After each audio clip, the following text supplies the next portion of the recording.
Hello, everyone, and thank you for having me here. My name is Dr. Maya Libben, and I'm a registered psychologist in British Columbia, Canada. And so, first of all, I wanted to extend my appreciation to the organizers for letting me pre-record this talk.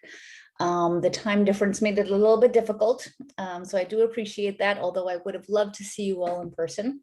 But I hope you find this informative. Basically, today I'm just going to be talking about some of the steps towards becoming a psychologist. Now, because I'm in Canada, of course, most of what I'll be talking about today applies to North America and Canada specifically.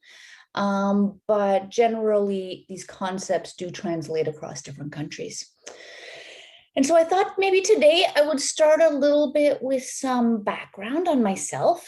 So like I said, I'm a registered psychologist, and basically what my job is right now is I'm a university professor.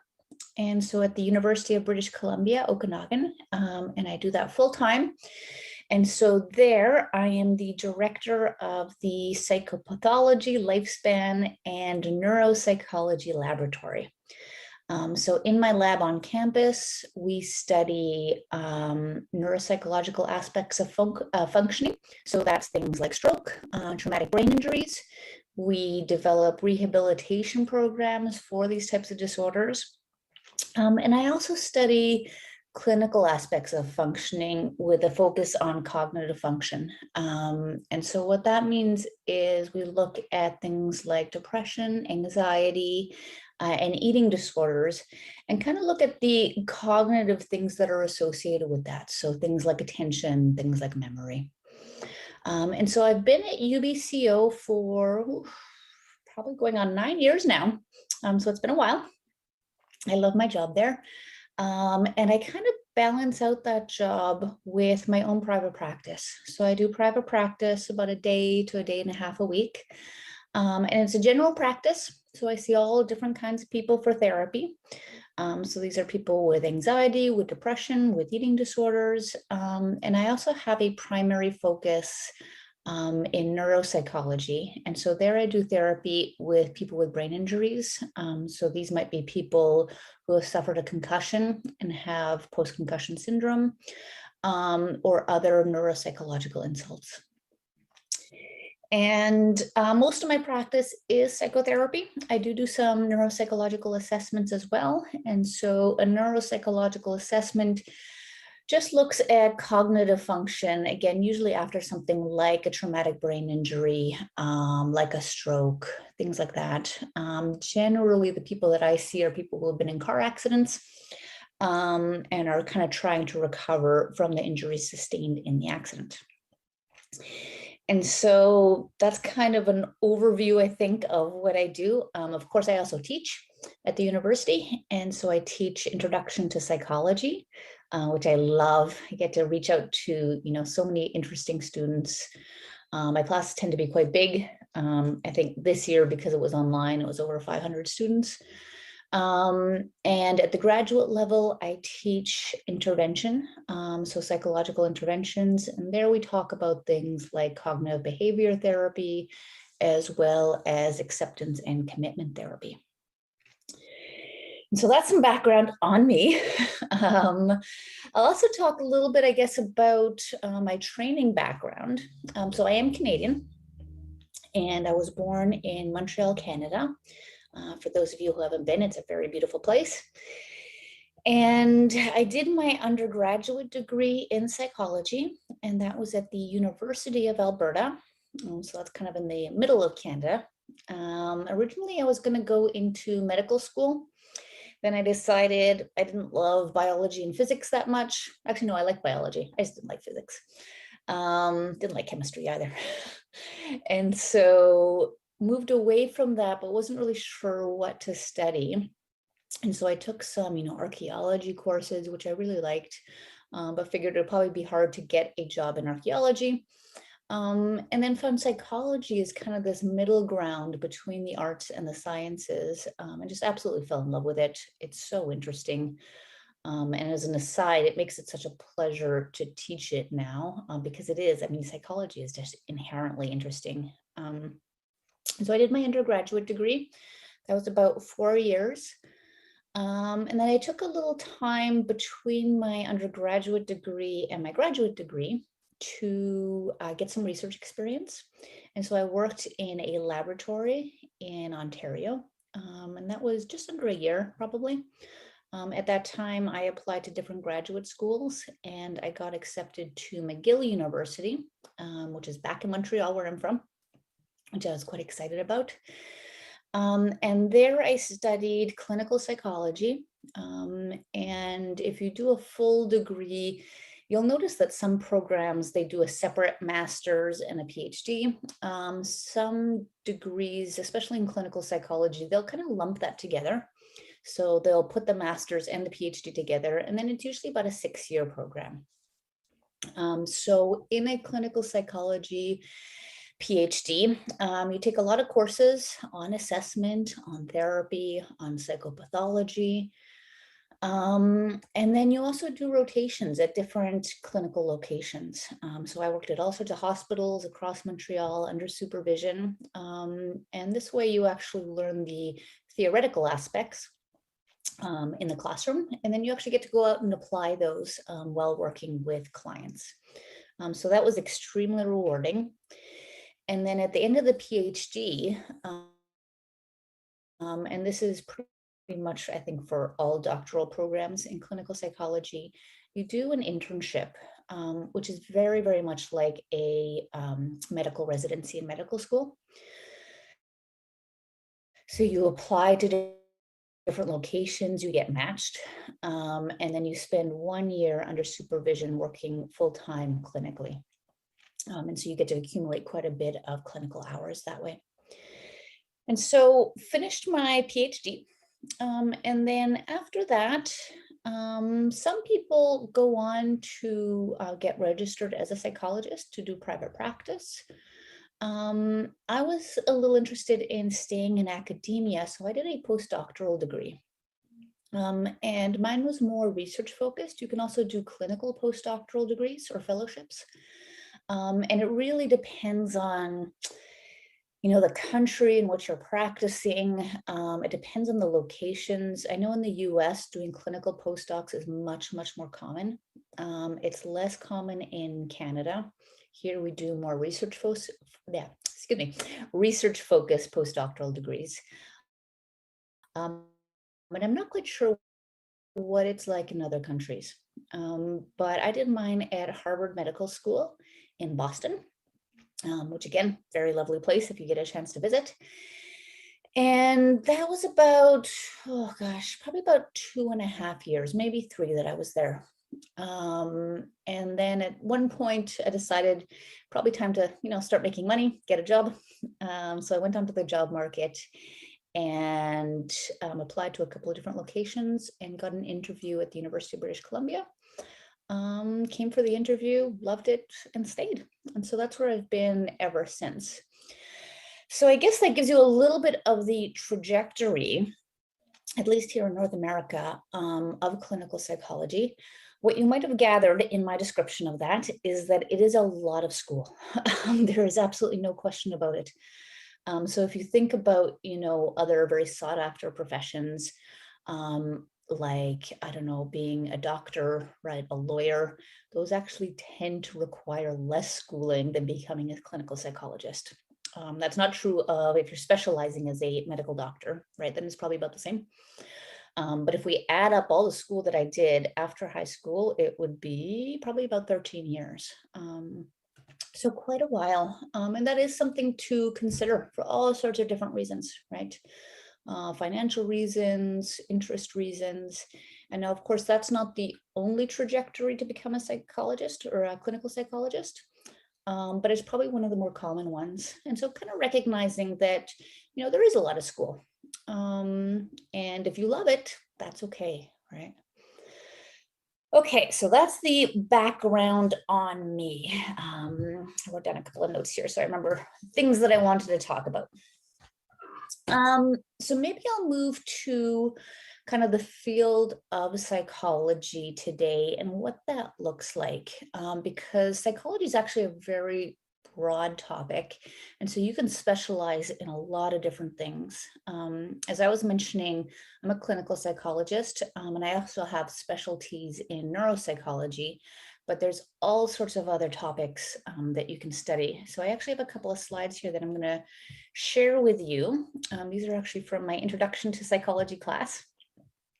And so I'll just do that really quickly. Okay.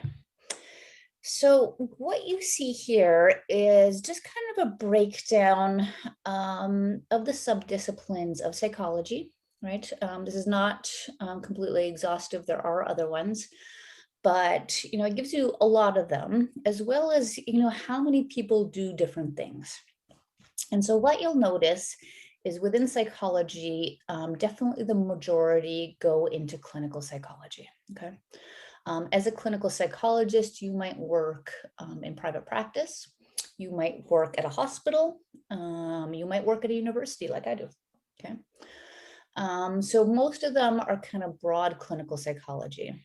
And then if we look at this other half here, you can see that there's really a lot. So there's clinical neuropsychology, so I do this as well. And like I was mentioning previously, this is working much more with the brain, with cognitive function, and looking at different aspects of functional outcome. We've also got counseling. And so you might ask kind of what the difference is between clinical psychology and counseling. Here, it probably comes down to how high of a degree you have. So often if you're doing counseling, you have a master's.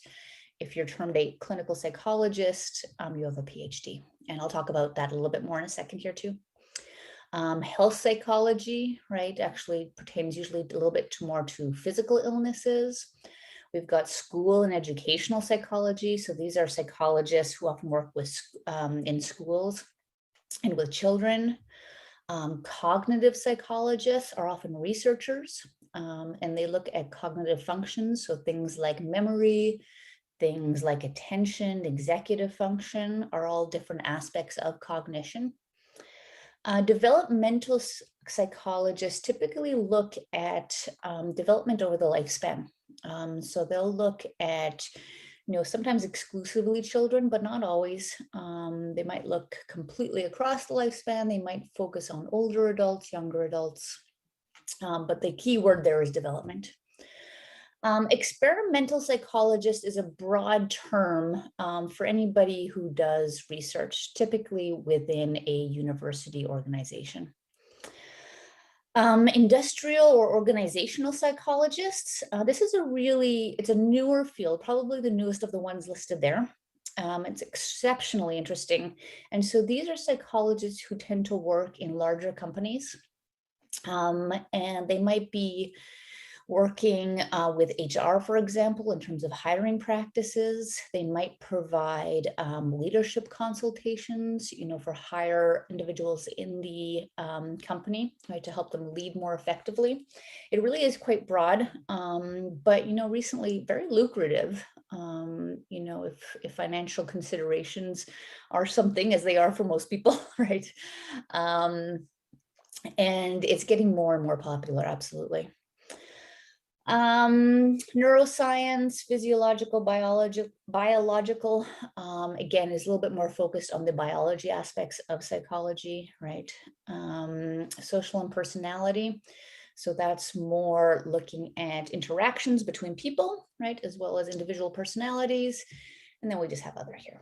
Okay, so it gives you a bit of an idea of the array. And as you can tell, there really is quite a bit. And so this next slide I have here just breaks down typically what psychologists do, right? So the big domains tend to be research, teaching, and clinical practice.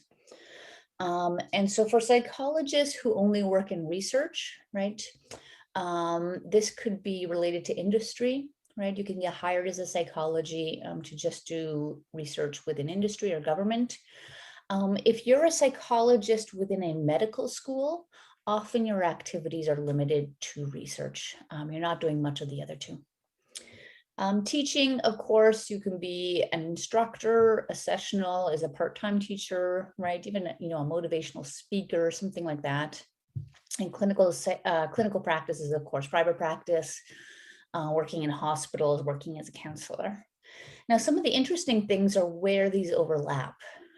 So within universities, a lot of our faculty are what are known as experimental psychology university professors.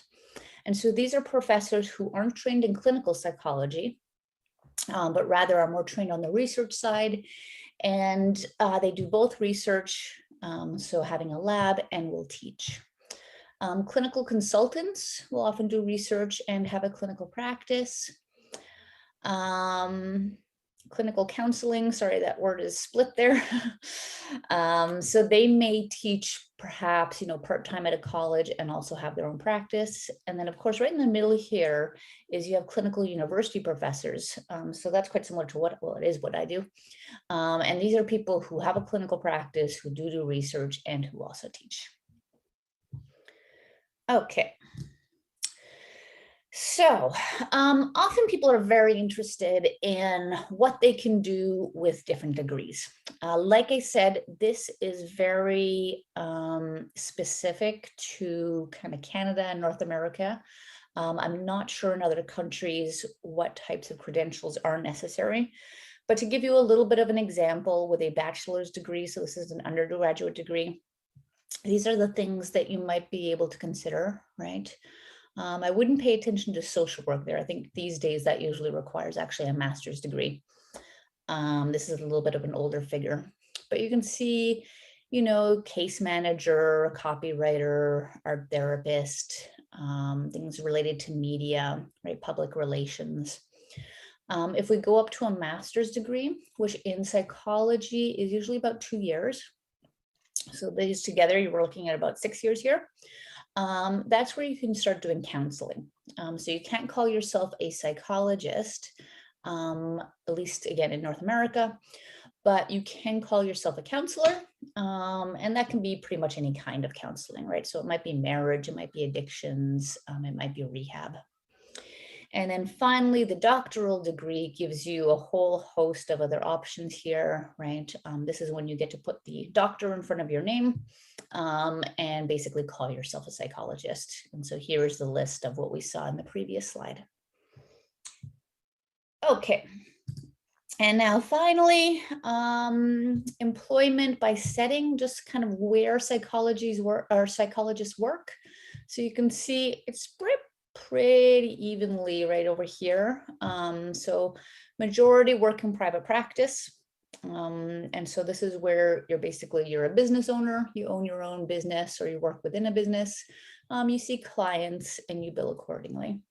Hospitals and clinics, colleges and universities, and here we have things like business and government and elementary schools and schools in general. Okay.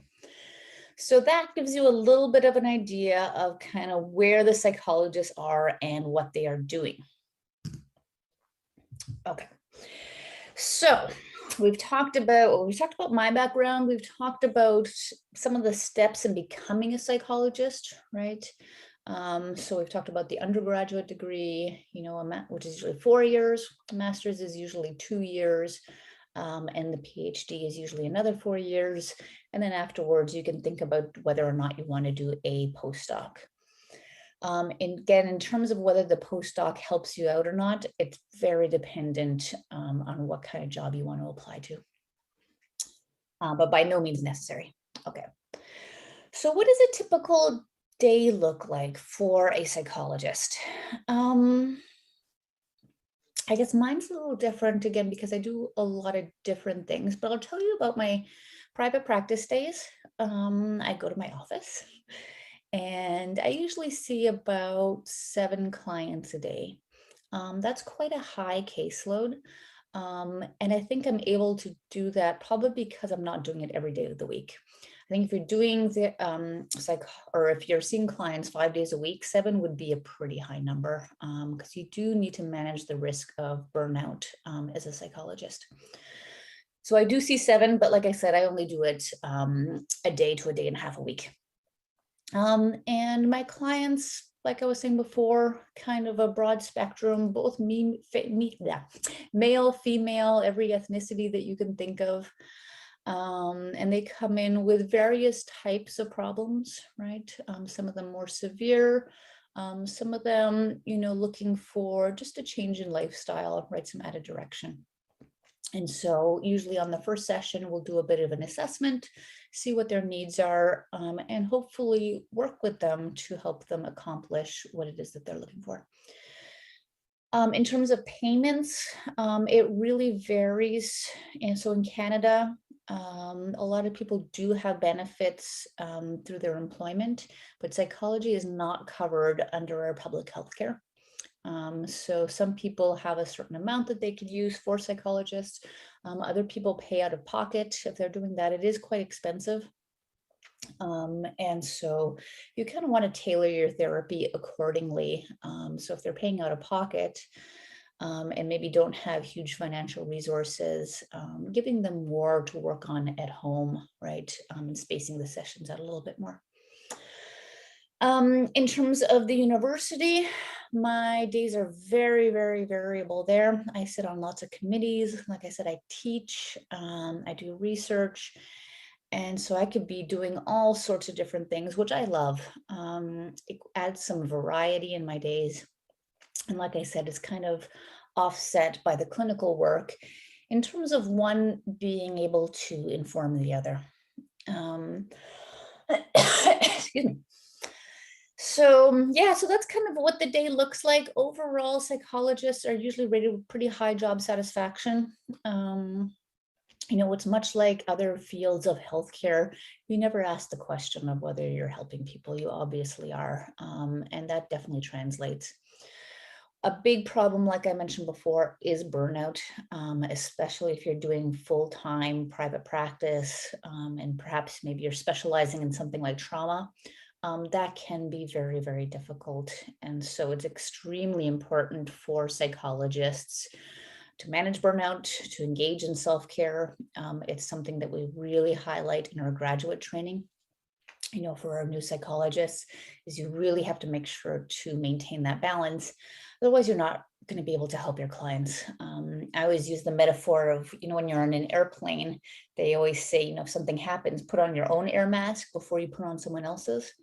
I feel like the same applies to psychology. You got to make sure that you're doing okay before you can really devote your life, right, and your time to helping other people. And that can take all sorts of forms, right? Many psychologists see a psychologist.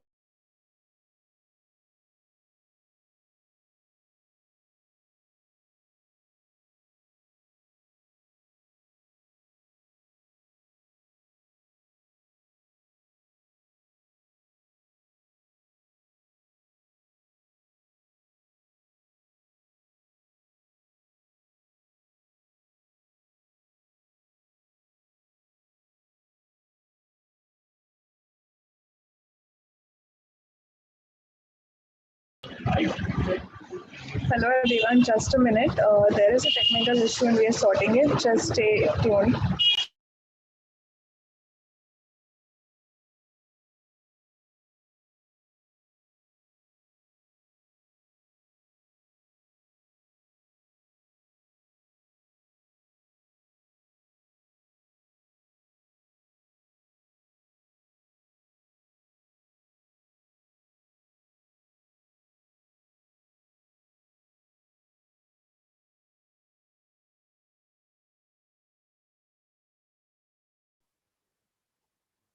Till then, any questions that you might have, you can put it on the chat box and the Q&A section or on the comments. Those questions will be noted and we will forward it to Maya ma'am, and she will answer them, and accordingly we'll forward it to you guys on the participants group.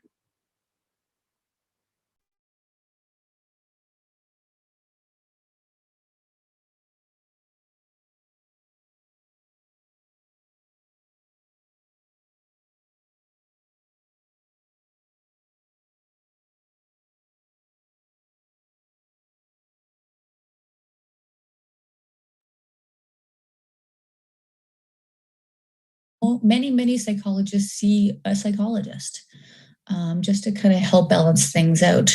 And, it's balancing with family life, other jobs, things like that. Okay, so I guess the last thing that I'll talk about is, okay, so I've been talking and you're like, yep, that sounds amazing.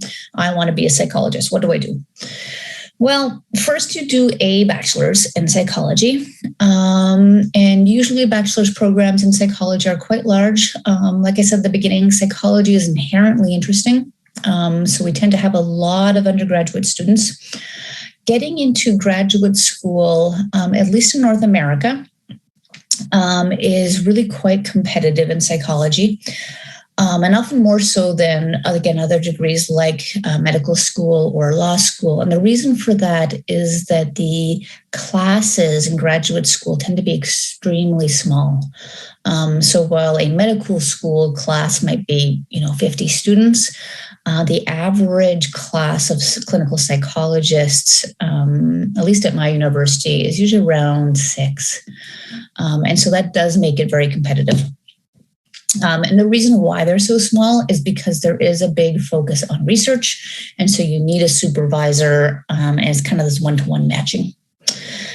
And so to make yourself competitive when you're applying to graduate school, research is very, very important. I always highlight that, showing a broad range of accomplishments, right? Engagement in clinical work, right? If you can volunteer, extracurricular activities, but by far the most important tends to be research. If you can get maybe a poster presentation at a conference or even a manuscript publication under your belt before you apply to graduate school, amazing, right? That really does make you stand out from everyone else. So that's something to consider. That being said, there is a new route to become a psychologist for those who are not interested in research.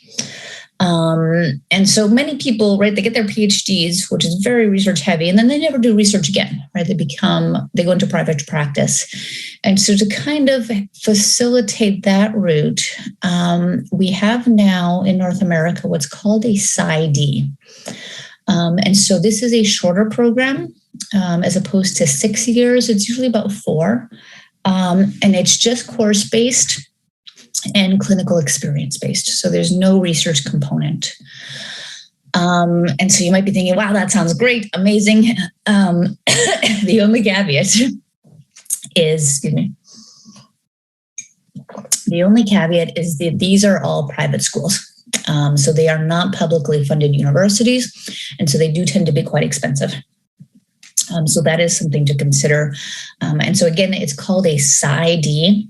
Canada doesn't have very many of them. I think maybe we have 3 or 4, but there's really a lot of them in the US. Less competitive to get into because they can allow larger class sizes, shorter amount of time. You do finish with a doctorate and you can call yourself a doctor. Again, the big difference is that it's a paid program. And so it's through a private type of school.